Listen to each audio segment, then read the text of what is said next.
In 10, 9, 8, 7, 6, 5, 4, 3, 2, 1, go.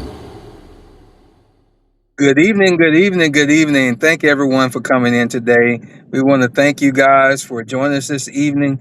I am so glad that you're here today. My name is Dwayne, and I am one of the co hosts here at the Extra Scoop podcast. And I want you to meet my co host, Sissy. Hi guys, Dwayne, real quick, tell us where we can contact you at TikTok. You can contact me on TikTok at Dwayne Turnsill, and that's very easy and simple. So hi, I'm Sissy. You can contact me at Sissy11251. Please give us a follow. We also have Extra Scoop podcast on TikTok as well. We're going to be posting different upcoming lives that we're going to be doing and also live on TikTok. So please give us a follow if you like what you hear. There is no struggle without strength. And today we're going to be talking to two moms that are my heroes. One of our guests today will be joining us shortly. However, we do have Selena here. Thank you for joining us. This is Selena. If you could please let the Hi. viewers know how they can contact Hi you. everyone. Hi, my name is Selene and I am Selene underscore 89 in all platforms. So And I am my son has autism and he is 8. 8 years old. it, the struggles and the joys are so similar on different highs. You know what I mean? When you go through that. When What is your son's name? Do you mind, Oh yeah, of course. So his name is Sebastian. Sebastian? So we call him back. I absolutely adore him. He's the smartest thing. Tell us a little bit about Sebastian, how smart he is, and also some of the struggles that he goes through from whether it's stimming uh, or just Okay, so anything he goes basically through.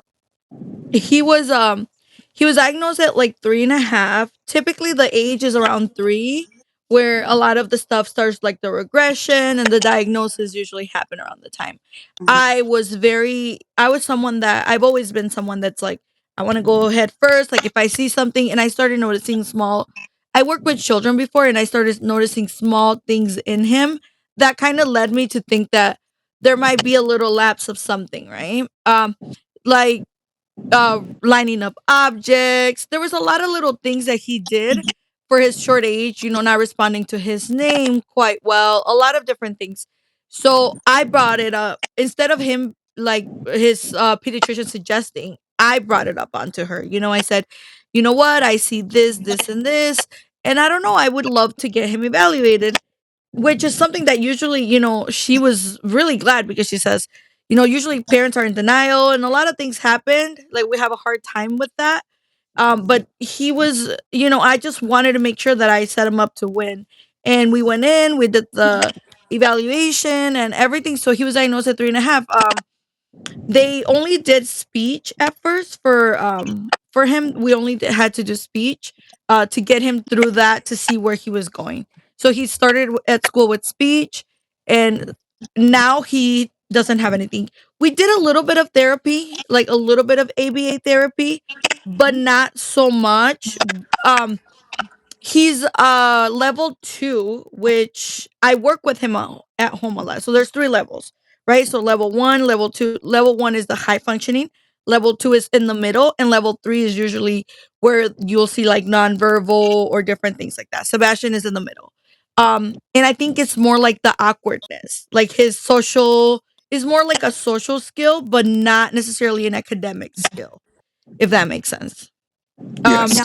Now, so my when they anxiety, evaluated him, me myself, I had a lot of anxiety when everything happened. I had to just kind of like, oh, this is like a challenge for life. So I kind Yeah. of had to like just tell myself, God gave you he gave me this baby because he knew that I could handle it and I could take care of him. And then my I started struggling a lot. I started like having a lot of panic attacks, a lot of different things. And my doctor decided to get for me to get like to see if I got diagnosed or evaluated. I already have ADHD and panic disorder and anxiety, but she just didn't understand why it was so much. So then she tells me, let's do an analysis. Let's try to get you evaluated because the way things are looking, I think that you probably have that too. So we did an evaluation, and yes, I was diagnosed at 34 years old. I also have Oh wow. autism, and I am level one. And so with that, there are different levels. So when people speak of autism, you can't lump it into a nice little box. It is called a spectrum for a reason. So after Bash got diagnosed, and I'm sure sent information to the school, how is the school handling it as far as any paperwork or how they're moving forward with that? Are there So for any my things part, that they we need did to an do for him? IEP. Yeah, we did an IEP, and that's where the clause was speech was my biggest thing because he had a hard time understanding, like with autism sometimes kids have a hard time understanding like directions, like 1 2, if you say give me the paper he would understand that, but if you say go underneath this, pick this up, and then you'll find a paper and bring me the paper, like 1 2 3 step directions were very hard for him. So basically the speech was helping with that, right?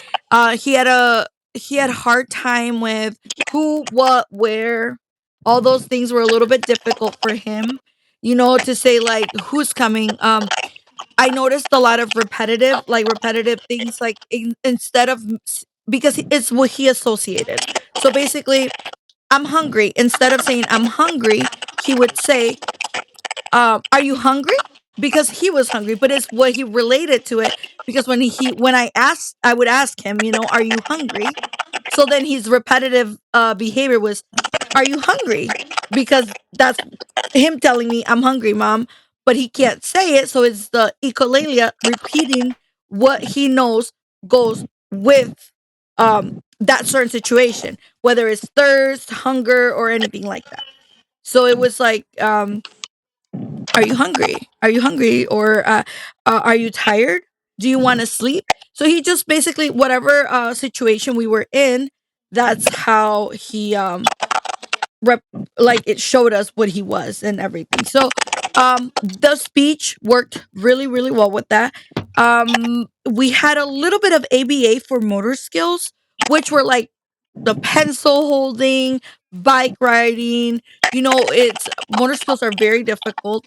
So sports are really difficult. I have tried for him to play football, different sports, but usually team things where you follow like I said again, the direction, the 1 2 step direction, it's very hard for him. He really can't do it. Most of Yeah. the things that he does are more like solo. Okay. Y- And Yeah, Yeah. so so And for the viewers, when she speaks of palelalia and echolalia, echolalia is when you repeat words. They're both um, responses, but it's when you repeat words. With palelalia, it's usually a specific word that you repetitively speak. And like for instance, instance. You see how they just repeat that one word. And so it depends on the child.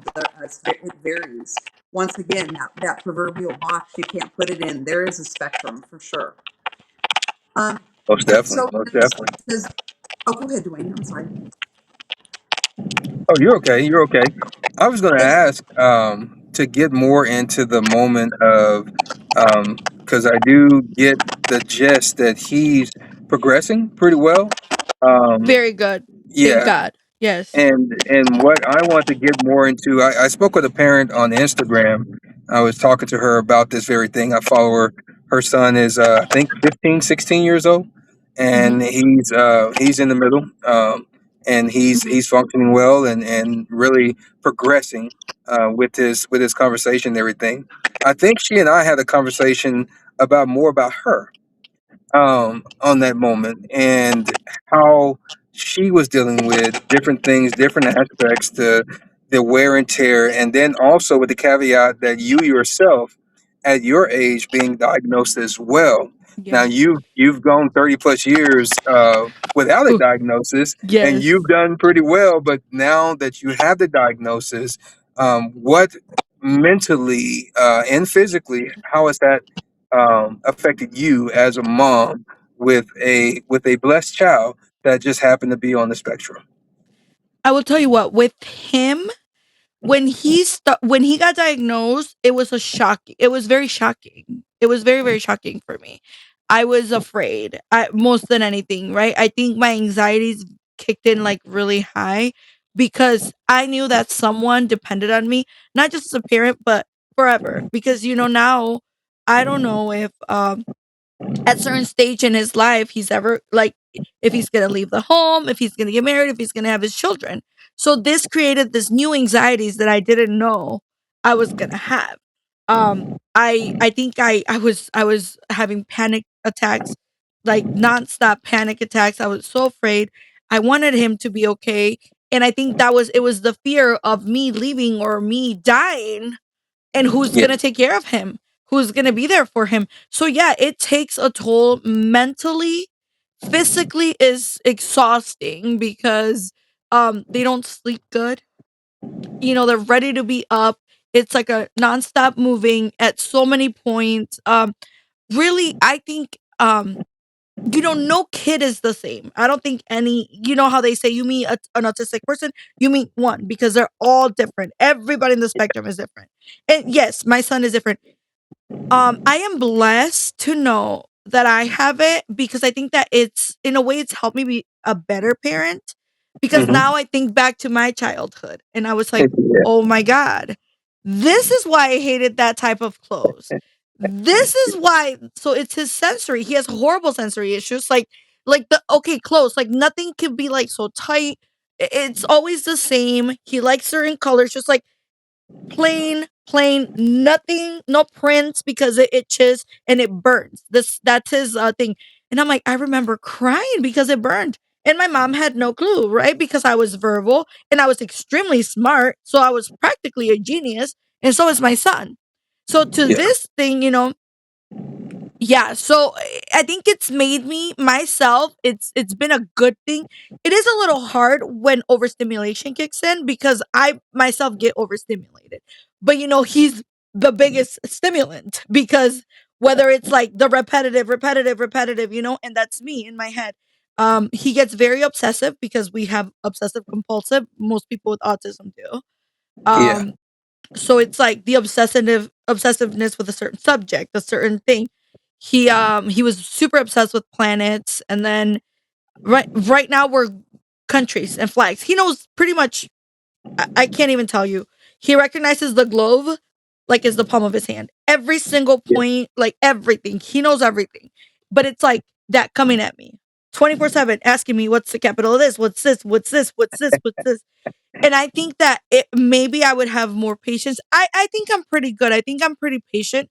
But yes, it is overstimulating because I myself have the same thing. So it's like, hold on, like you're hitting me with a lot. Maybe we need to take, so I turn off the lights and we both sit and I'm like, put your headphones on. Let me relax a little bit because I think that we both need it, just like a little bit. But I could say at the same time, it's also good because just sitting together, we we're good. Like we sit together and we just kind of we know we're spending time together, but we don't have to be engaged, if that makes sense. yeah, I think the hardest thing is definitely though acceptance. That is the hardest thing because it's really hard sometimes because whether it's judgment or people coming in or sometimes a family member or it's just all these little things, comments from outsiders, things that people say or they're hurtful sometimes, so it's really hard to accept. I know a lot of moms, denial. I mean, a lot of those things play a big part. But yeah, I mean, to be honest, it's definitely draining, and it's definitely a toll. Whether yeah. you're working or yeah, Yeah, and I think that's something that people don't really pay attention to, is that it is a blessing. However, it can also be draining. And so as parents, you have to be in a moment to where you're able to cope, take breaks, Mhm. be able to reset, be able to refocus so you can continue to have the patience and the love and the caring for your kid. And I think a lot of people don't look at it like that. They may see someone that's on a level three that maybe is not responding that well, and they'll take that that's every kid that's on the spectrum, and it's not. Each kid has their own set of challenges and their own set of moments, and so I want you to kind of speak to that degree of what and when did you learn to start resetting yourself and giving yourself that grace and taking a lot of the stigma out of what people in society says this is what it looks like. So I would tell you, generally, I think I'm still not 100% there. And I don't know if we will ever be, Yeah, because yeah, people, it's just so judgmental. Or seriously, like the biggest thing is, I think one of the things that I hate the most, he doesn't look autistic. Like, yeah, what? Like when people say that to me, but he doesn't even look autistic. And I don't want to say it's offensive. I know there's ignorance and a lot of people don't know much about it. I understand, but also, like, what does it even look like, like, or just don't make a yeah, comment if so like I said, it could be draining. um a fact is, they did studies in women and moms that are like autism moms, and they say that their brain, they did scans on their brain, and they have like of soldiers. Literally, they have, if you look it up, it's like the scan, like the soldiers, like their brain has the PTSD, the same like markings and trauma as a soldier, like a battle soldier. yes, And I could see it because I think I constantly put myself at fight or flight. Like I'm always like with that guard up because you never know. My son had a hard time running. Like he would run, like he would just take off. So it's like you constantly had to, be prepared, ready for this, ready to do that, ready to do that. Yeah. So I think I'm still like, at times it's still a struggle, still struggle. I would say I would encourage people, like, accepting it is the biggest thing, and it is good to accept, because once you accept it, and it's hard, but once you accept it, you're doing it for your kid more than anyone. You're doing it for them, yeah, because if you accept it, then you'll really, really, you're setting them up to win. You're giving them those steps that they need. And like, as for example, with me in my home, I do have family members that have kids with autism as well. But like, for example, in my home, we don't hide it. That's, it is what it is. We're autistic, and that's it. We don't have autism because you can't have something, and then if you had something, you could take it away. But we can't get rid of this. This is a form of thinking. This is how we were born. And I always tell my kid, just like you're Mexican, you're autistic. yeah, Um, so I'm like, we're autistic, and this is just part of who we are, and that's it. There's nothing else. Like, we learn different, we like different things, and we have a few sensitivities to whether it's, sound, or clothes.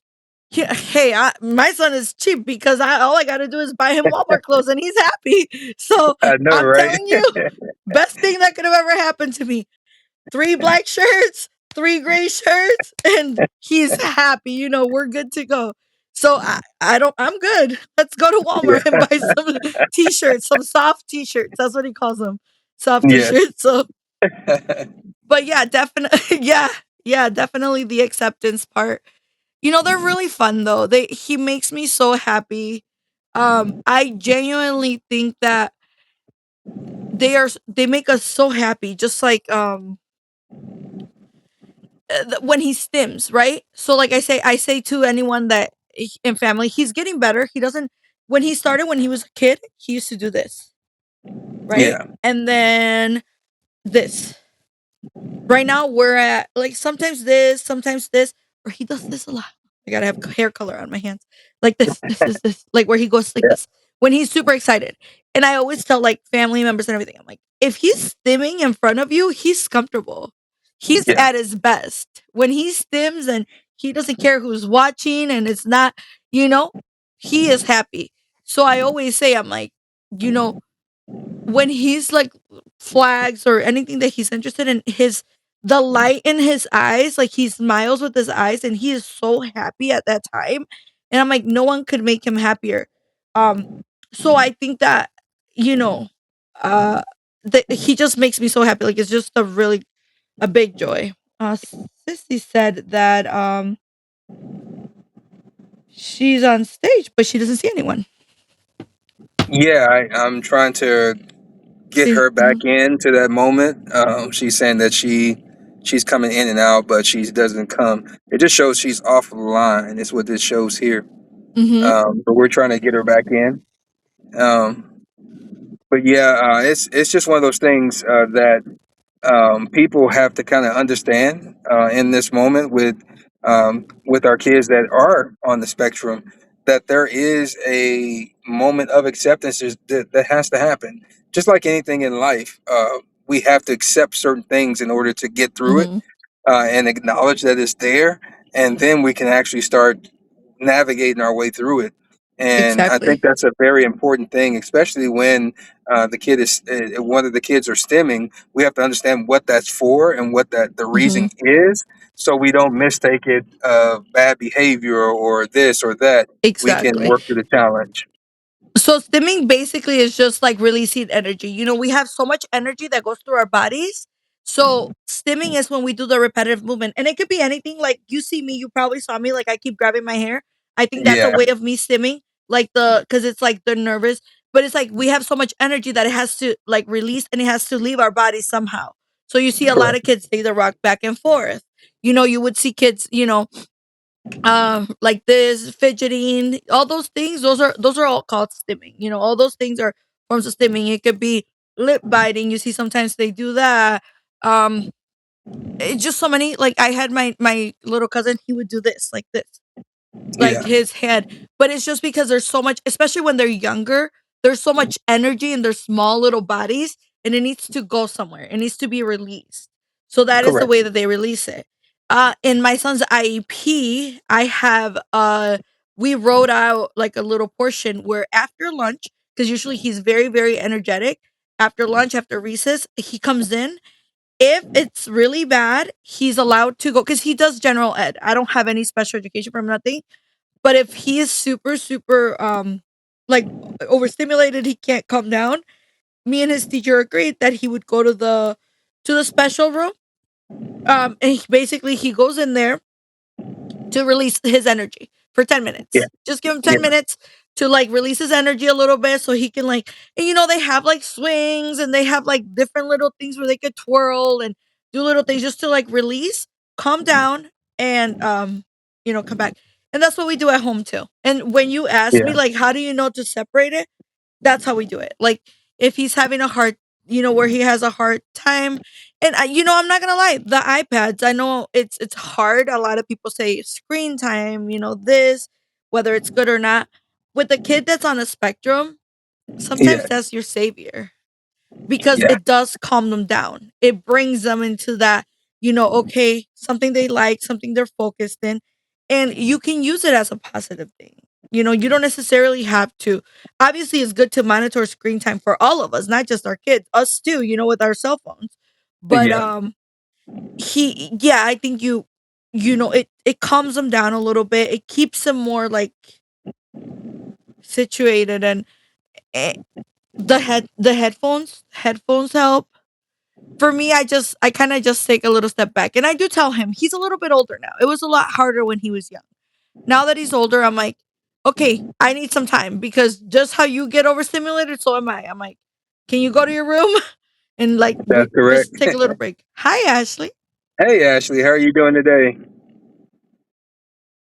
We're doing pretty good. I want to welcome Ashley to the room. Ashley, can you say hi to everyone? Yeah. Ashley, too, is here today to share with us her journey as well. And we would like to take a moment to just let Ashley introduce herself, introduce her journey with her baby as well, and kind of give us a little bit of a brief synopsis of exactly what a day in your life looks like in your journey. Hi. Okay. So I actually have 8 kids. And so the 6 younger ones live at home. The other ones are grown and gone. And so my kids are on different, you know, uh, parts on the spectrum. Each one has their different, their differences. A day in my life, we pretty much get up early in the morning. We take care of our chickens because we have a small chicken farm. They will help out with that. We do chores, we learn things because they do homeschool. Um, and so that's pretty much a day in my life. Most definitely. We were just talking about just a moment ago of I guess the reality of dealing with kids on the spectrum, and also some of the misnomers of being a parent with someone on the spectrum, and what it feels like and looks like to the parent themselves during that moment. The ups, the downs, the in betweens, learning to cope with that moment, and as um, our sister up there above you stated earlier, she was stating, well, beside you, she stated earlier that um, she had to accept what was actually in front of her so she can learn to navigate through everything that's there in her reality even now. And so I wanted Right. to get your take on that moment because you have a broad array of that moment of navigating and having to accept each time on that moment and then navigating through it, but still being I guess accepting and ready and aware of those before that moment because each child is still different. Could you speak to that just a little bit? Yes. So for me, I feel like during challenging moments, like, and their meltdowns, because meltdowns happen sometimes. Basically, we would just learn how to keep calm. Like a lot of the time there's so much of a need to rush and like force them to hurry up and quit crying, that they don't actually get the moment to process their emotions. So learning how to help them process, name and process what emotions they're feeling and what they're going through, you know? Yes, yes. And Sissy was here. Somehow I know I was having trouble hearing her mic sometimes, but I think she just dropped off and she's trying to get back in the room. We're just trying to get her back in here. She's trying. But I also want to ask again, just kind of on that moment of the parents, because I was speaking to a couple of parents myself today and yesterday on Instagram that have kids on the spectrum, and their kids are a lot older. They're teenagers. One just became grown as well. Then I talked to another lady. Her kid is young, so they're in different stages of the moment. I think her daughter was 6, and so. I began to ask and talk to them a lot more about themselves because I think we hear and we see a lot of the things with the kids of when they have episodes, when they have different things, people have misnomers about um, each child when you say they're on the spectrum and they think that it's always going to be extreme, but it's not always that case. And so I wanted to kind of identify with the parents so people can see what that struggle looks like, but not also just a struggle, but what that reward looks like when the parents are attentive and have accepted and also navigate through those hard times as well as those good times. Um, in that synopsis, what do you feel has been one of your greatest challenges, and then what has been one of your greatest rewards during this time? And that's a question for both of you. So, Ashley, if you can go first and answer those two Sure. questions. Yeah, I also have some teenage kids as well. So for those older kids that sometimes just they don't understand the way of what we're trying to get them to see, or learn what we're trying to get them to learn. They can get kind of stuck in their own thought process of everything, and that can be a difficult moment to like navigate.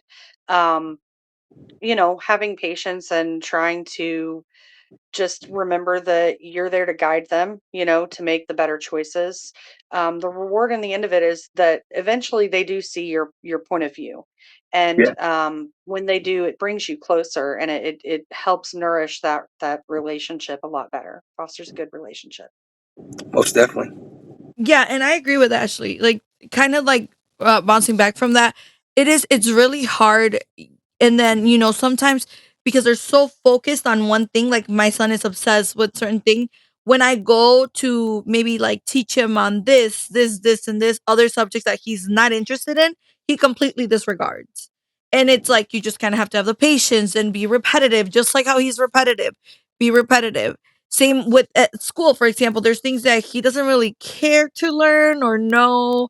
So what I do is like I know that he likes to watch videos on it. So then I put in it's just a lot of time. You got to put in a lot of time. It's very consuming as a mother. So it's hard. You just have to go in and just put in a lot of time. And, if you have someone like a partner and your husband or partner or, that's there with you and supportive, obviously it helps. Obviously, that's not the case for a lot of people. But it's definitely, it takes a village. And, the hardest part is that I've noticed that like they say, it takes a village. But once they see a kid on the spectrum, sometimes people don't want to deal with it anymore. So then Yeah, sometimes you kind of find yourself being lonely, if that makes Mhm. sense. But it's yeah, definitely, I feel like it's twice as rewarding to, yeah, like what she's so rewarding. Like when you see them that, I taught them this, and this, and then they're finally putting on that shirt by themselves. And it's like, oh my god, they had such a hard time, but now he yeah, can do this. Or like, I see him, oh, eating was so hard, eating by himself with the spoon, the fork, that was such a hard thing to do. um it was like but you know what, I learned to accept it, and I said, it's okay, use your hand.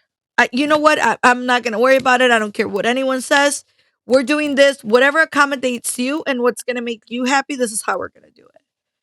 And yes, I can't imagine, Ashley, you have, are all your kids on the spectrum? Most, yeah, yeah, all of them. Yeah. Oh my god. Yeah, I can't even imagine. And see, that I would say is one of those things that for me, I was so scared. I just have Sebastian, and when people tell me you don't want to have any more kids or any of those things, I always said, you know what, I'm really scared because statistics show that like if you have one kid, the next one most Hmm. likely will be on the spectrum as well. So I think in Yeah. a way it scared me. And that's why I haven't, I haven't um and at times I'm like, am I like jiffing myself from like not getting having another kid cuz I kind of like a girl, but it's so scary. It's so scary. And it's just like I mean, you want to do it, but it's scary. It's definitely scary. So yeah. it's Yeah. a frightful thing for the future. And speaking to Yeah. that, I think a lot of people don't think of that fear in the parents because they think just like if you have a kid without the spectrum, sometimes just the pure weight of raising another human being can be overwhelming for a lot of people. But Mhm. then you add on the layers of having a kid on the spectrum, and in Ashley's point, having several kids on the spectrum, and now you have to navigate all of those emotions of just being mom or being dad or just being present and just dealing with the normal things. But now I have to pay attention to the small things because my kid is affected a little bit different from the next child with the normal things. And so I think fear is a big thing that I heard a lot of from the people I spoke of, and I think they navigate those fears a little bit different.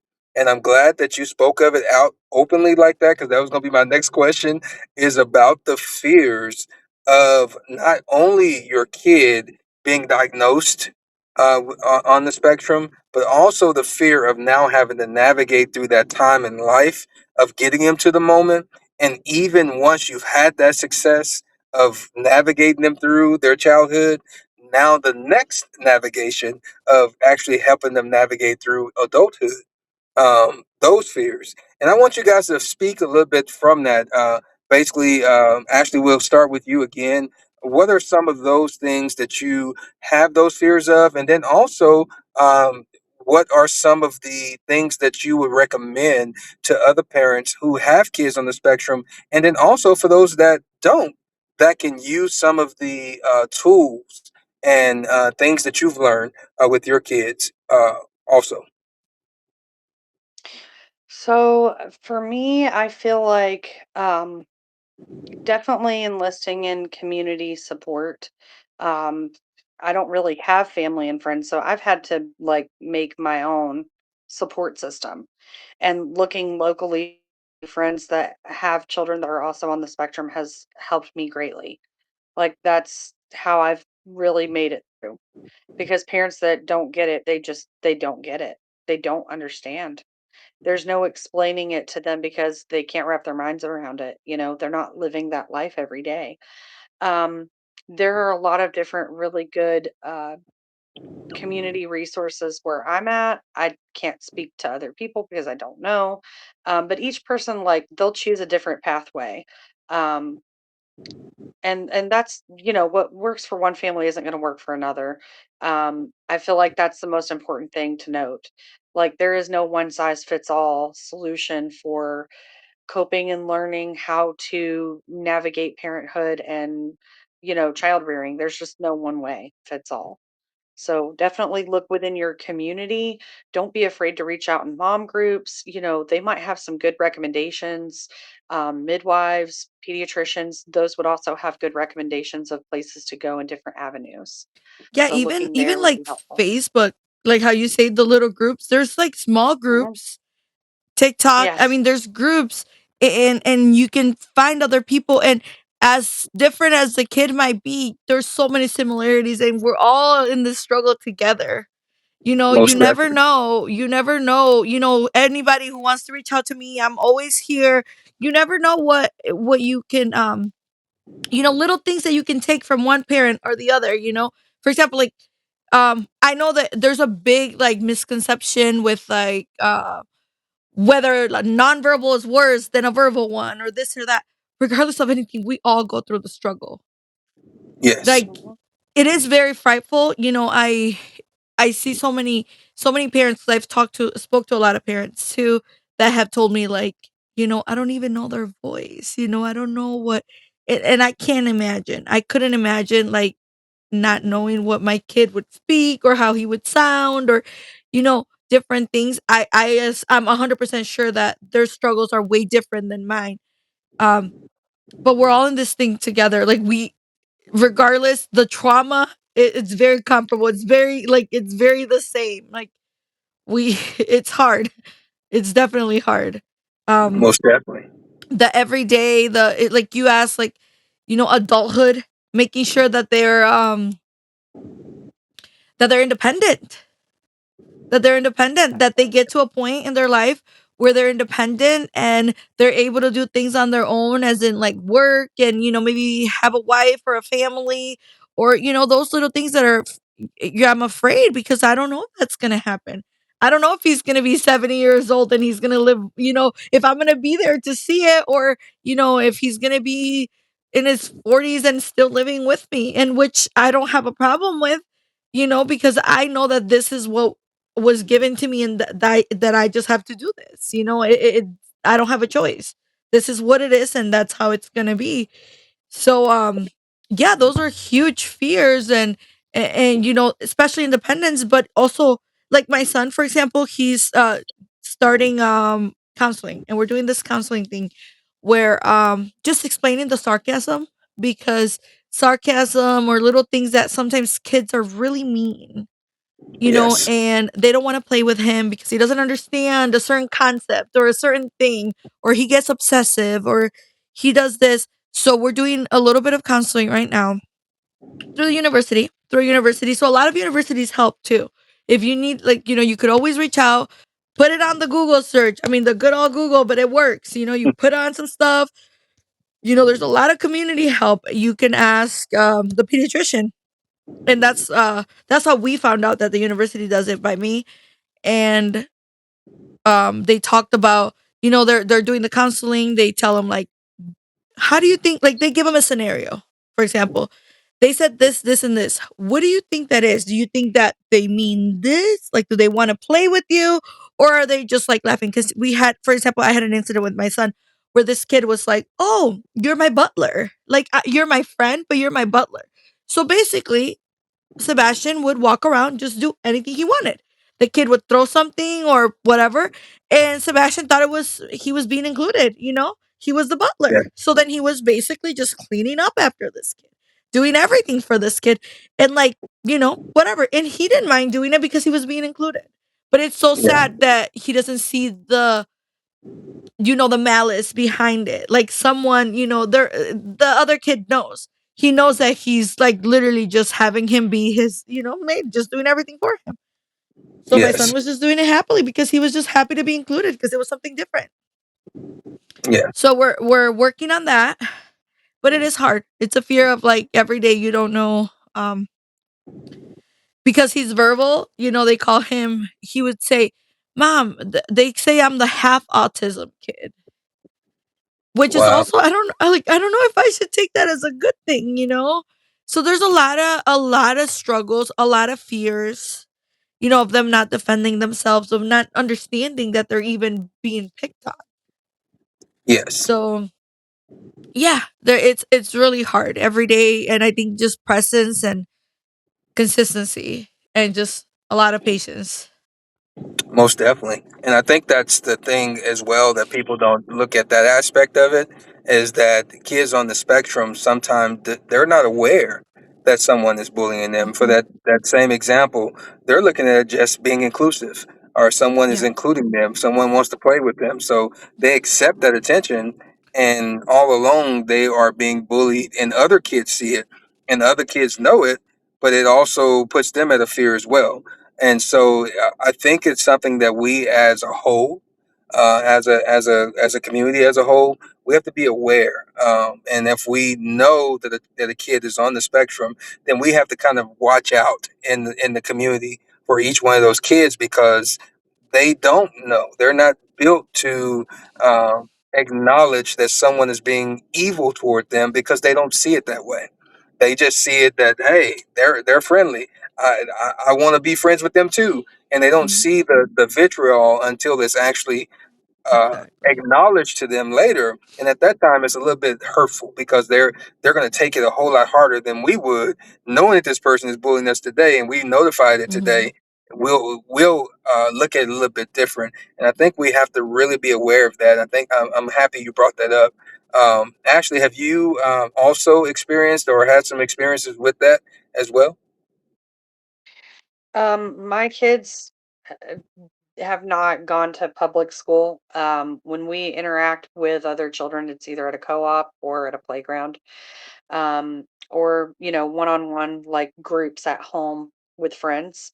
But the thing is that my kids really haven't had to go through that. I was somebody who grew up being bullied, so I'm overprotective with my kids whenever it comes to them because of that. Most definitely. I went through heavy bullying growing up. It was really bad. I did not fit in with most kids, so it was rough. Yes. And that's why Yeah, we have it, to look it's out in the community, mhm. It's because hard to as understand sarcasm. Like, when it I is. mean, myself, I am diagnosed. I don't know, Ashley, are you if your doctor ever suggested you getting diagnosed yourself or anything like that? Like, if see if you get evaluated or anything? I have autism and ADHD. Yes. Me too. Okay.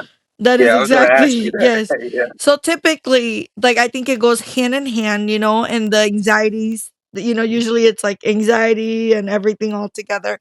So yeah, same here. I think sarcasm is really hard. It's really hard, and sometimes it's really hard knowing, like, whether somebody means well or not. And just for a regular person, right? So somebody whose brain is process a little different, and our brain is a little, wired a little bit different. And that's what I tell my son. I'm like, your brain's wired a little bit different. I'm like, but it's a beautiful brain, and it's still big, and it's so smart. And, so he Mhm. understands. And I I am there too. I'm like Ashley. Like I have this back and forth whether I want to keep him home and homeschool him. We've talked about it so much, and like, are we gonna homeschool him? Are we gonna do this? And I keep Yeah, going back and forth. And it's because I do want that socialization, because he doesn't have other kids at home, right? So I don't have any other kids. So I'm like, that will do him good. The socialization would be good for him and at school, but at the same time I'm like always like worried, and I want to be overprotective because of that, those other things. So most definitely. Right. Most definitely. And so we definitely have to make sure that we're being aware in the community, for our families that have kids on the spectrum. We just have to be more aware. Take the time to Google, talk to our doctors. It's a lot of information out there about it. Even if we're not struggling or have kids in our families that have to navigate life on the spectrum, we all need to be aware, because we help shape the world that they see. And the sarcasm, the bullying, all those different things, or just having the freedom to just be and get some of that yeah. that pressure off sometimes, or be able to play a little bit extra, and someone at Walmart not being offended because that kid needs to run up and down the aisle just a little bit. And so we all have to be aware, and if we all in the community become aware, then I think it'll be a better moment for each kid that's dealing with the moment on the spectrum, and also for the parents that have to deal with it every day as well. I want you guys, as we get ready to close, I want you guys to give us pretty much a moment of awareness that you need to just feel that this is one thing I think that the community as a whole and the world need to know, that this is what autism looks like. And then also let everybody know how they can contact you guys on your social media. Okay. I'll let Ash. Do you want to go first, Ashley, or you want me to go first? Sure, sure. Um, okay, so within the community, please remember that all forms of autism look different. And that just because one child has one, way of processing things doesn't mean they all do. Be considerate. They are human beings. They're going to carry the things that you say with them throughout their life. Like their inner critic is going to remember that. A lot of these kids are also dealing with rejection sensitivity, dysphoria. You need to keep that in mind as well, because it causes physical and bodily pain to them. So being more empathetic and more considerate of the children around you. Maybe remember you were also once young and rambunctious kids. We all weren't perfect angels. So Yes. I think that's important to remember, because I see a lot of older people get snippy with kids that have autism, and I have even corrected them, like, hold up, they're communicating something. Let's listen and find out what that is. I feel like that's an important thing. Again, if you want to ever reach out, Selene or I are happy to answer any questions that any parents have. We're happy to be here. Even if you just want to vent or have someone to share some camaraderie, have some understanding without the judgment, we're happy to reach out to you. For me, on TikTok as Nerdy Hippie Mom. I'm also on Instagram. Um, don't have a Facebook yet, but I'll be getting one soon. Um, but if you'd like to reach out to me, you can do that there. We pretty much have real life lives every night where we talk about everyday stuff, parenting, you name it. That's how you can best reach me. And again, community resources. If anybody has any questions about like the Central Texas area, I'm extremely knowledgeable because I've helped parents for the past decade and a half here. So I have a lot of resources to share with anybody that needs those resources in the Central Texas area specifically. Okay, Selena, you take it away. Definitely. Okay. Um, I'm gonna double back on that, like where she says, like, I just it looks different in every form. There's very many different kids, and not because because it's all different means that one has it more than the other. It really is hard, and like that whole, like I commented on it before, like he doesn't even look autistic. Like sometimes those comments are very hurtful. So, and it could take different moms would feel different way. I guess what I would want people to take away from this would be like, just, kind of like have patience on the kid, but also have patience on the moms because we're struggling here, You That see part. us like have some grace, like, you see us like carrying this like load and it's a lot. It's really a lot. Sometimes we don't sleep. Sometimes, we're like on 2 hours and super caffeinated because, we're running around like a chicken without a head try to make sure this is done because a lot of them can't do it themselves, so we're working for two humans, so just give us a little bit more grace, a little bit more, we have all these fears, all these anxieties, all these things, and sometimes that's why we're not too sociable like everybody else is, because we are too struggling, and just like you see me and Ashley, we both were diagnosed, so possibly if your kid has it, you might be the parent that gave it to them or the dad or so sometimes just a little bit more grace from people. That's what I would say. And just smile. Nothing costs anything to smile at them. We're not different. We're not like just because you see someone stimming, he's not like there's nothing wrong, He's just letting out his like energy. It's just a happy dance, like I call it. Just you can smile. You don't have to it doesn't have to be anything bad. We're the same, it's still the same. And yeah, that's it. Like just give us a little bit of grace. We're just trying to get our kids there and make them successful. That's it. A little bit Most harder, definitely. but that's what we're doing. Most And you can definitely. find me. I'm pretty much my name is Selene, SELENE_89 in all platforms. All right. We definitely thank you, ladies, for coming out today, Ashley and Selena. We definitely appreciate everything that you had Thank to give you. to this podcast today. We want to thank Queen Angela with the podcast for allowing us to be on this platform today. We want to thank Sissy, my co-host. She has some technical difficulties, but she's not here right now. But I definitely know that she's here in spirit right now with us. You guys can reach us at any time on our platforms on TikTok. I know it's Sissy. It's at Sissy11251. You can reach her there. You can reach me as well at Dwayne Turn Silk on TikTok. And we also have a TikTok for our podcast. Also, is Extra Scoop Podcast. You can reach us on there. At Dwayne Turn Silk is my platforms on Instagram, on X. You can reach me there. Also on YouTube as well. I want to thank everyone again just for coming out, and we're definitely going to have to do this again because there's a lot of information to talk about in this moment. The bullying aspect, the just caring about others aspect, and so we'll have to get with Sissy and probably revisit this another time. But I want to thank you guys for coming Definitely, out yes. today, and I really appreciate your time. And Thank you with for that, having we want to us. most Thank definitely you. want to thank everyone out there in the space that's listening. Thank you for enjoying this podcast today and showing up. And this again is Extra Scoop podcast, where we're Thank anything but bite size. Have a good evening. Take Thank you. care. You too. Bye, You're everyone. welcome. Uh-huh.